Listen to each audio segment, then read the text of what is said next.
Hello, and welcome to today's webcast entitled Navigating Brain Drain Knowledge Management for the Public Sector. I'm Sean McSpaden. I serve as a senior fellow with the Center for Digital Government and our newly formed Center for Public Sector AI. I'm very excited to serve as the moderator for today's webcast. Certainly look forward to partnering with our featured speaker. Thank you all for joining us. I think we're going to have a great session over the next 30 minutes or so. We do have a few housekeeping items for you on the screen. We will email you all a recording of the presentation along, to any registrant within 48 hours of the close of the webinar. Please use the recording for your reference, or feel free to share the recording link with your colleagues using the share widget in the console menu. We also have some additional resources available for you in the related content widget within the webinar console. We'd invite you to check those resources out, download them, and share them again with your colleagues if you find them of interest.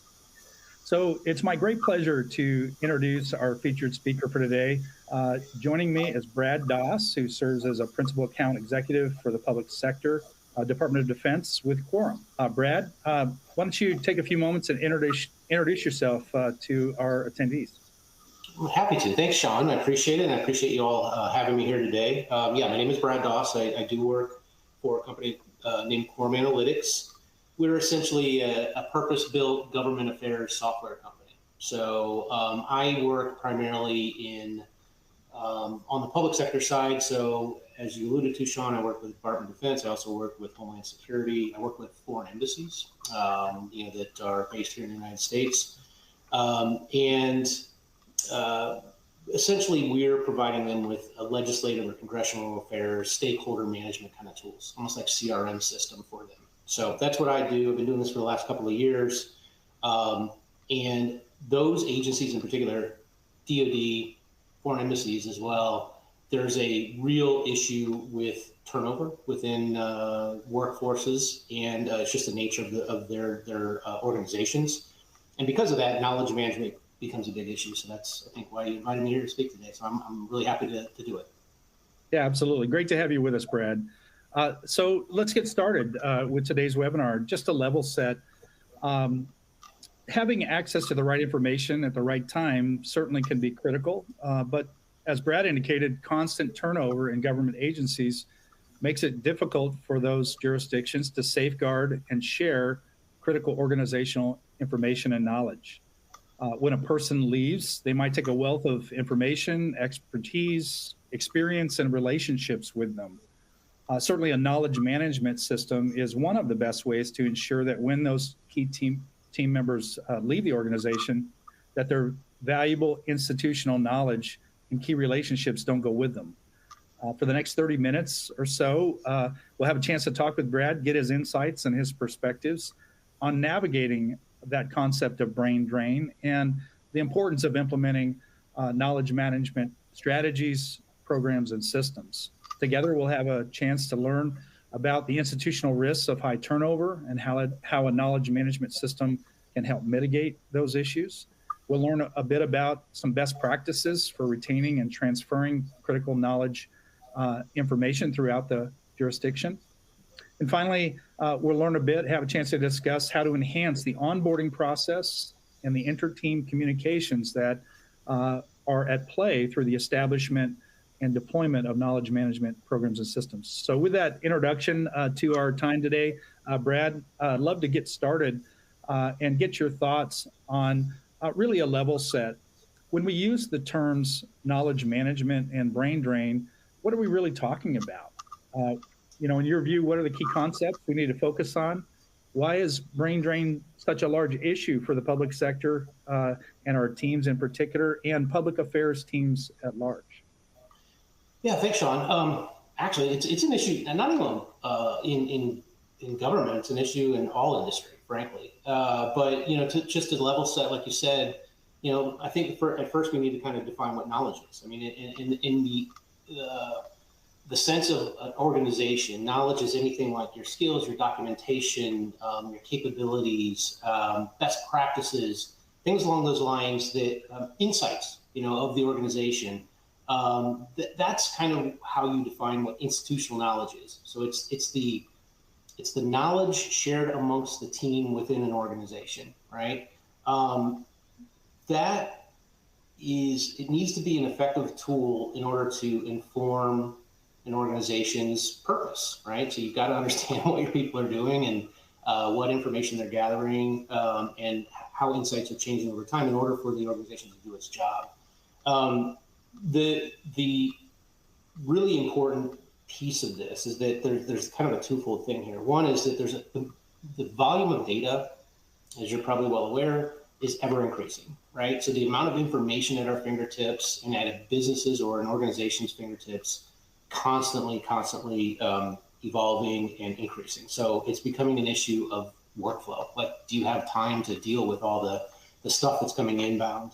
And then two, getting back to our point, your point earlier about, the brain drain issue is, in the world that I work with, particularly, like I said, with defense and some of these foreign embassies, you've got people that are constantly rotating in and out of positions.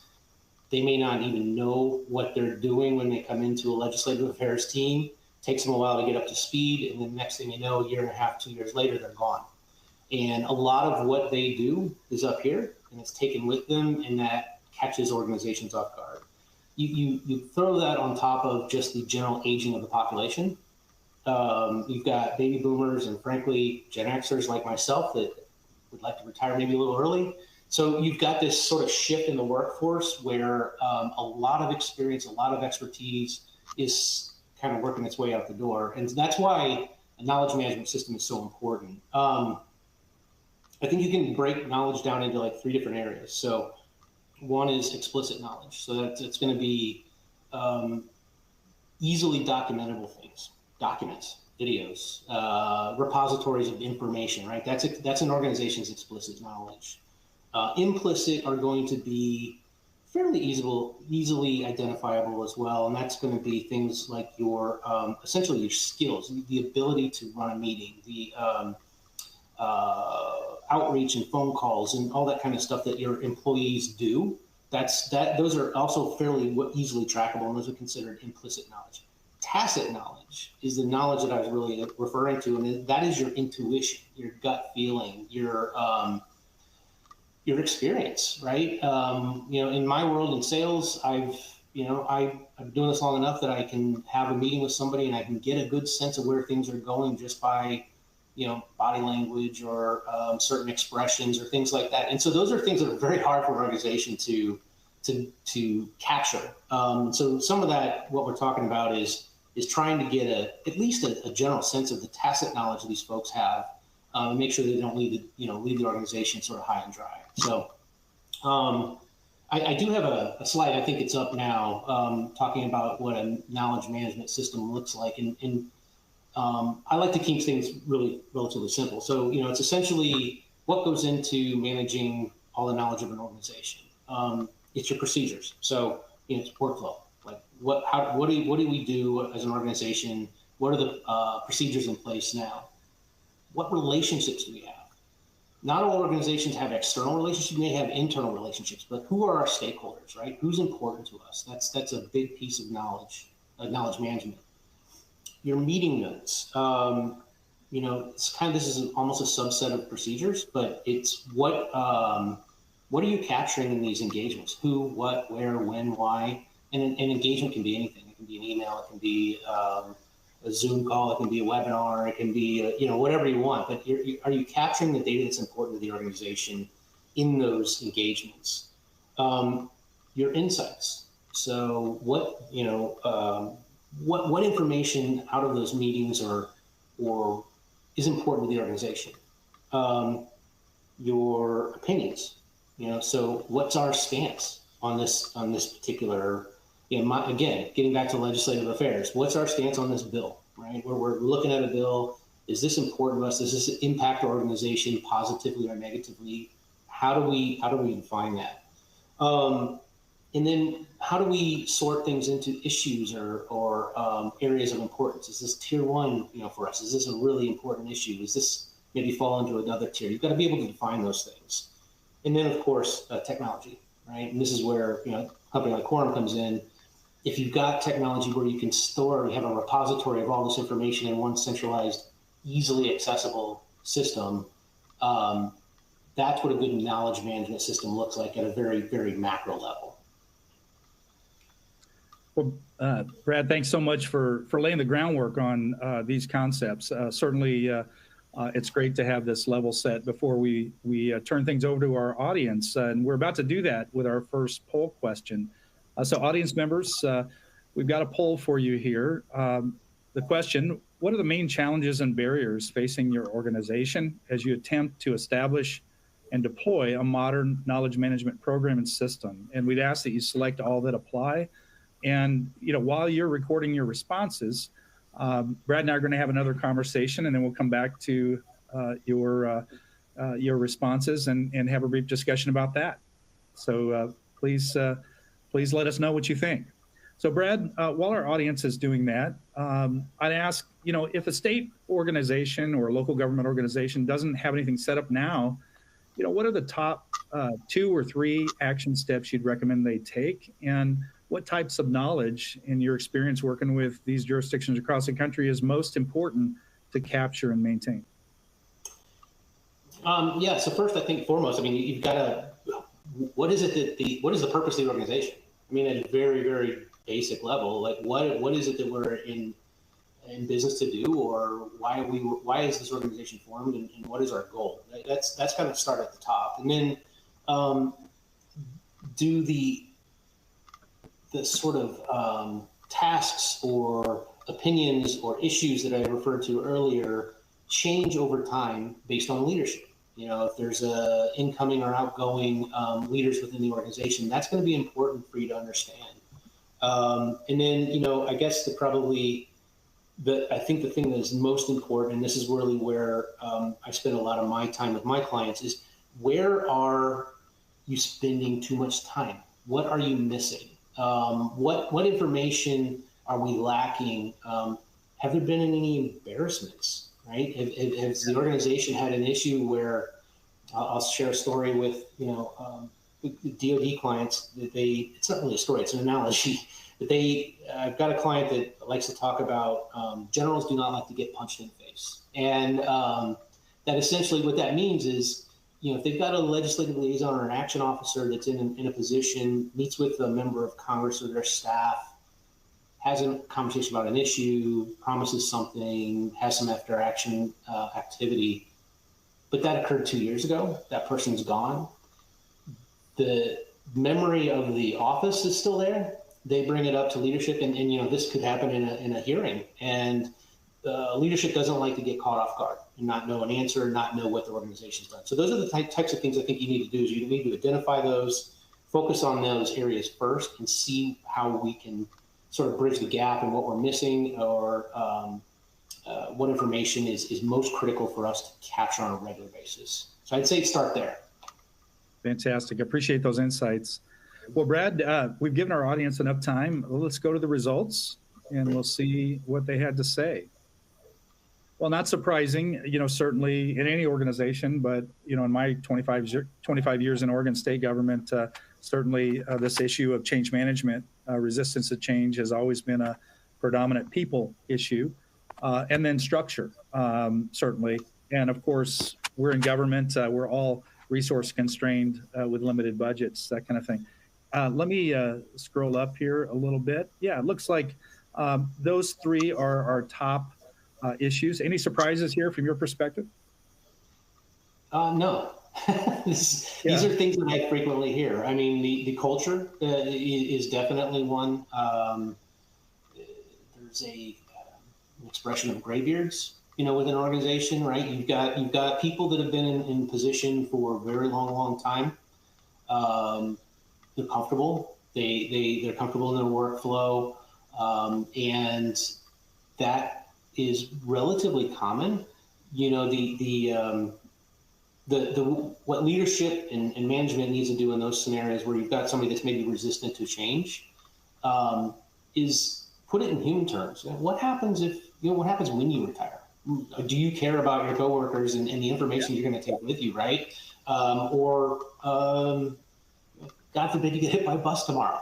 where does that leave us as an organization? So an organization really needs to take a look at that and understand, like, we have there's an issue here. So yeah, I see that the culture being definitely one of the ones I see a lot. Budgetary, that goes without saying. Siloed of an organization, that is, I think, one of the areas where knowledge management can really, really help an organization, because as long as you got buy-in from leadership, if you can use a knowledge management program to show leaders the output of the different teams' work and get them to collaborate slightly, and this happens a lot in the DoD, right? The Department of Defense the Army doesn't like to know what the Navy does, and so on and so forth. But if you can show up the food chain, like, hey, if we just grab a couple bits of data out of these two different siloed organizations and filter it up, there's a benefit at the top, and then we can show benefit down below too. So this seems very, very familiar to me. Yeah, absolutely. You talk about, planning for retirement, when you retire, when you're promoted, when you move to the private sector. I think this whole issue of succession planning, being proactive about that, is just so incredibly important. And these knowledge management programs certainly have an important role to play. Brad, let's keep the conversation going. In an ideal world, what does an effective knowledge management program and system look like to you? You described some of the key components of kind of that ideal state, but what's really practical? What can state and local governments really get accomplished? I mean, first and foremost, it has to be simple as possible. We can talk all we want about getting buy-in and showing results at the top line, but if it's not simple to implement for the frontline troops, you're not going to get adoption, and because of that, that can lead to a sputtered or failed success, in terms of launching a program. So I think that is probably the most important thing. You want to iterate it, like you want to go, you want to walk, crawl, walk, and run, before you eat, right? Before you. I've seen clients that have tried to do too much too fast, and it also can actually generate resentment amongst people. I feel this myself. Like, as a salesperson, when management asks me, "Hey, fill out this report, do this, create this spreadsheet," what is this doing to help me in my job? What is this help me doing to move a client forward in the process? And so, if it's simple, if it's well-defined, and that you can show a result to that individual that's doing the work, like, hey, if you do this, you're going to get an output, you're going to understand where your conversations have been, or whatever. That then becomes very important. So I think that would be that keep it as simple as possible, show what's in it for them is important. And then, of course, again, getting buy-in from leadership. I think that's the top thing. You've got to have leadership understanding what it is that you're trying to achieve, and that has a benefit to them as well. Well, I couldn't agree more, and that's a great segue to our next question. Just a comment quickly, you're asking people within the organization, your constituents, what have you, your employees, to dare to believe that the change you're wanting to implement will actually, as you indicate, help them in their jobs or produce positive change. And, in government, folks have often been there 10, 20, 30 years. And, they do have that approach. You termed it graybeards. It also, I've heard it said, weebies, we be here when you be gone, right? Because change in government takes a very long time. And you have to have that sustained leadership, that sustained commitment. So that kind of leads into this next question. Like any process, knowledge management systems are only good as the people that use it. Certainly would love to get your thoughts on any tips you might have on how to get a team and leaders committed to actually using the knowledge management system once it's deployed. Yeah, I mean, just alluding back to the prior question, I mean, it is, you got to show what's in it for them. So whether that's, for a person like me, I don't like to get into the weeds too much. I like high level overviews and visualizations and so on. So as just a practical example of, some of the software that we use internally, There's a couple that I like. There's some that I feel like it's a waste of my time to spend too much time dealing in. But the ones I like are the ones that show me my process at a real high level visual. And I think this is also for leadership, right? They don't need to get in the weeds in the day to day, but they need to understand what the ROI and the output of their work, of the team's work. So I think that's one way to get adoption, get people to commit to using it. The other way is a little bit of shame, maybe. I have had, particularly in the DoD, and I think because of the organizational structure, this works well, but they will show comparative analytics. Hey, your coworkers these are the data inputs that they've done, or the output of their work. I don't ever want to see myself at the bottom of the list, right? And so that in itself can be a little bit of a motivator. So there's a couple of things like that. I think simplicity, what's in it for me, what's in it for leadership, those are the things. And again, maybe a little bit of healthy shaming or healthy competition, I should probably say, right? That's right. I think those are things that would help. Transparency generally has a way of improving accountability, right? For sure. So for our audience, we do want to get some of your questions. We've got about 10 minutes left, maybe 8 or 9 minutes left in our session today. Please send in any of your questions through the Q&A widget on your console. But in the meantime, Brad, I'm sorry, we'll keep the conversation going. Perhaps you can get down to more specifics and tell us a bit about some state and local government use cases that you might want to highlight. And along with that, have you seen any instances where a knowledge management system really helped to maintain a relationship with a key stakeholder? Yeah. So again, specific to my market, right, to intergovernmental or legislative affairs teams, I've worked with maybe Attorney General's office or a lot of municipalities. I'll use a municipality as an example, right? So every organization needs to track what goes on legislatively at the federal, state level. And, in the state particular, states, which you are well aware, the volume of legislation is voluminous. There's a lot of it, right? So it's difficult for some of these, agencies. Let's just use an intergovernmental affairs manager. There might be one person in a very large city that's responsible for tracking every piece of legislation that moves through, say, the state of Texas. Texas is a biennial state. They put out 5,000-6,000 pieces of bills in a given session. They've got to go through all that, determine what's important to their city, what they need to do about it. They have to get input from subject matter experts, department heads, and so on. And then they've got to reach out to those legislators and say, hey, by you doing this, it's going to end up, affecting us this way. Or if you change this will help us this way. And so there's a little bit of an education. So yes, I've seen those where they implement a system that makes it very simple, and there's almost like an automated process where they can triage all the bills that come through, find the ones that are most important to them, deal with them, and then conduct external outreach to the sponsors of those bills or the people that wrote the bills themselves or their offices, and communicate, their organization's stance or position or feedback on that particular bill. I think that's the one that's most applicable for me. And once they've done that, they can see over time, how bills, how a particular legislator maybe moves on an issue, right?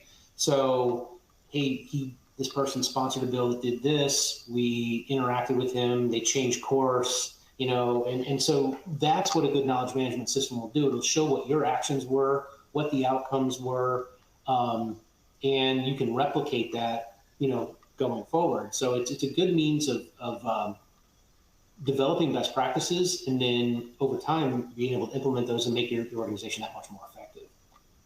Yeah, absolutely. I think you hit it, hit the nail right on the head in regard to having that longitudinal awareness of particular pieces of legislation, sometimes they're introduced, they don't go anywhere, they have to be reintroduced time and again, and ultimately gain traction over time. So, Brad, let's move to our Q&A portion. We just have a few minutes left. We got a couple of great questions from our audience members. The first one we received, do we need a new platform to implement a knowledge management system, or can we leverage existing tools? What are your thoughts on that? I'm biased, right? So I guess this is what I do, but I think that you can leverage existing platforms. It's just got to have, depending on what you have, right? You've got to be able to make it simple, and it has to be able to provide you with the output that you need. Now, having said that, commercial organizations, private sector companies, technology companies tend to be a bit more at the forefront, maybe a little bit more advanced, and there are a lot of really good out-of-the-box systems that can be implemented. Now, having said that, I understand budgets are an issue, and moving a large organization along is difficult. So I think yes, the answer is yes, but I would definitely explore options available to the organization externally, because I think you can plug and play something that might be much more effective for you, instead of trying to take different things and bolt them together and make it work right. Good perspective. Good perspective. The next question we got, I think this is great, knowing how hot a topic AI is in the current environment. What is your opinion regarding AI adoption in knowledge management systems? And do you have any concerns about that? I don't, so the way, I'll give you an example. So Quorum, we use it in a pretty, essentially it goes back to that issue about simplicity. So Quorum is very, very, you can get really into the weeds on things if you want to. But what we've done is we've implemented an AI functionality, or an AI tool that allows the user to speak to the software in a natural language and get an output that would normally take you a couple of different filters or a couple of different searches to accomplish. So I think on that side, I think AI is really, really helpful, because it's going to make things more efficient and easier to use, right? Concerns with AI, if it was, I'm not an AI expert, but my big concern, I think, is just where it's pulling data from, right? So we're pulling from our internal system, just from essentially bills and legislation. So it's fact-based versus something that's out there in the ether, pulling in things from all over the place. So probably not the best person to speak to about that, but that would be my biggest concern. Yeah, absolutely, absolutely. This issue of data and/or information security and privacy. I mean, you mentioned people's opinions; those aren't classified as personally identifiable information, or personal health information, or criminal justice information. But let me tell you, if you have expressed opinions about how a person in power thinks about a piece of legislation and it gets out, it's no good. and so you have to be thoughtful about that whole series of issues about what's going to go in, who's authorized to put information in, and where does it go from there. And ultimately always having that human in the loop to make sure you have some guardrails from people who know what they're doing. Right. Yeah, and further to that, I think that I'll use again the DoD as a really good example. Obviously, you can understand that they have some pretty high sensitivity around security and what data they're capturing. And the way they address that with us is it's, for the most part, what they're doing is they're capturing just high level. What was the issue? What was the outcome? What was our next step? If there are things that are of a classified nature, or things that definitely don't necessarily need to be out there in the ether. Not that that would with Quorum, we're very secure, but what the way they handle that is they'll either keep it in a SCIF, in the Pentagon, or in another facility, or on a on-premise server, and then maybe link to it, or they'll even use they'll use like the answer to question one is A. Answer to question 2 is C. Right? So they'll use a legend for themselves. So there's ways that you can do this without exposing any information that you don't want exposed. Absolutely. Well, Brad, believe it or not, we're at the end of our time. I do want to give you about 30 seconds or so to share any parting thoughts, any key takeaways with our audience. Take it away. Yeah, well, hey, thanks for having me. Appreciate it.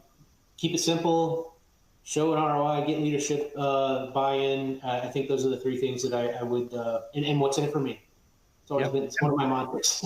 And the one thing I'd add, you mentioned it, for those who might be old enough to remember this, just take the Joe Friday approach, just the facts, ma'am, right?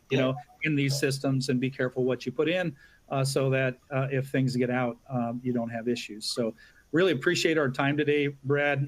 Great insights. Thank you so much. It's been great to meet you and work with you. I also want to thank Quorum for making it possible to have this important webcast discussion today. And finally, would very much like to thank our audience for spending time with us. We know that's in high demand, and we appreciate your time. We look forward to seeing you again at another government technology event sometime in the near future. Have a great day, everybody. And Brad, thank you again. Thank you, Sean. Really appreciate it. Enjoyed it.